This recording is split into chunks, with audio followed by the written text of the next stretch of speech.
ನಿನ್ನೆ ಉಳಿಸ್ಕೊಳ್ಳೋಕ್ಕೆ ಈ ಮನೆಯವ್ರ ಪ್ರೀತಿ ಅವ್ರ ನಂಬಿಕೆನ ಕಳ್ಕೊಳ್ಳ ಅಥವಾ ಅವ್ರ ನಂಬಿಕೆನ ಉಳಿಸ್ಕೊಳ್ಳೋಕ್ಕೆ ನಮ್ಮ ಪ್ರೀತಿನ ಕಳ್ಕೊಳ್ಳ?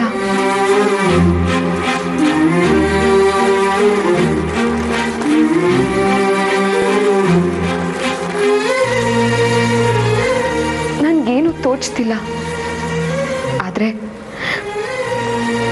ಒಂದು ಮಾತ್ರ ನಿಜ, ನಾನು ಯಾರಿಗೂ ಅನ್ಯಾಯ ಮಾಡೋ ಉದ್ದೇಶ ಇಲ್ಲ. ನಮ್ಮ ಪ್ರೀತಿಗೆ ಮೋಸ ಮಾಡಿ ನಾನು ಏನ್ ಸಾಧಿಸ್ಲಿ?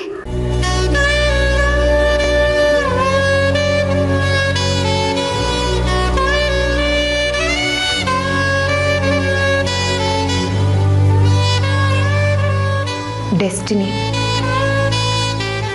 ನಮ್ಮ ವಿಷಯನ ಆ ದೇವ್ರೆ ನೋಡ್ಕೋತಾನೆ.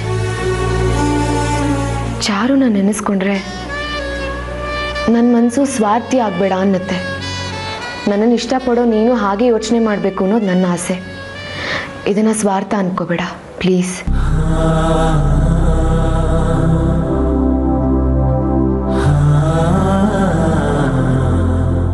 ಬಯಸಿದ್ದು ಸಿಗದೆ ಇದ್ರೆ ಕಷ್ಟಪಟ್ಟು ಬದುಕಬಹುದು. ಅದೇ ಬಯಸಿದ್ದು ಸಿಗದೆ ಹಾಗೆ ಜೀವ ಹೋದ್ರೆ ಆತ್ಮಕ್ಕೆ ಶಾಂತಿ ಸಿಗಲ್ಲ. ಚಾರು ಆಸೆನ ಈಡೇರಿಸ್ಬೇಕು ಅಂತ ಇಡೀ ಮನೆಯವ್ರು ನಿರ್ಧಾರ ಮಾಡಿರ್ಬೇಕಾದ್ರೆ ನಾವು ನಮ್ಮ ಸ್ವಾರ್ಥಕ್ಕೋಸ್ಕರ ಈ ರೀತಿ ಯೋಚನೆ ಮಾಡೋದು ತಪ್ಪಲ್ವಾ?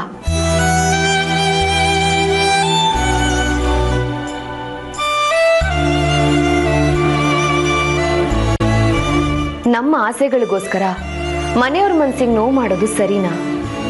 ಅದರಿಂದ ನಮ್ಮ ಪ್ರೀತಿಗೆ ಬೆಲೆ ಸಿಗುತ್ತಾ? ನಮಗ್ ನೋವಾದ್ರೆ ಸಹಿಸ್ಕೋಬಹುದು.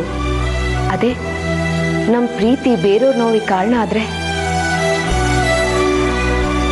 ಚಾರು ನೋಡು, ನಿನಗೋಸ್ಕರ ಏನೆಲ್ಲ ಮಾಡಿದ್ಲು. ಇಲ್ಲ ಮಯೂರಿ, ನನ್ನಿಂದ ಈ ಚಾರು ಒಪ್ಕೊಳ್ಳೋಕ್ಕೆ ಸಾಧ್ಯ ಆಗ್ತಿಲ್ಲ. I am sorry.